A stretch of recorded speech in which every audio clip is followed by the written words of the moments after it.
Meron din naman po, pero usually, mas meticulosa kasi ang babae sa pagbabalat. Tapos yung mga balat na ito, Discard na po. discard na siya. Pero may kumukuha ba nito na nire-recycle nila o ginagawang fertilizer?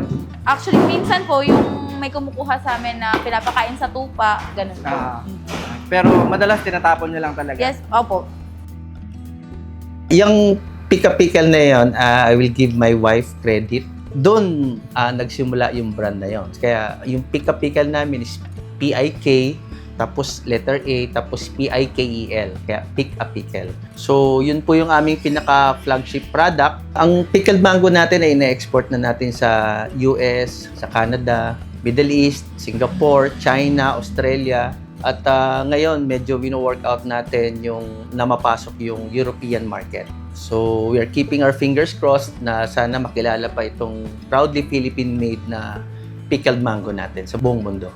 At maaari nyo pong i-expect sa mga darating na buwan yung ilo-launch namin na produkto na kagaya ng pickled pomelo at saka pickled garlic.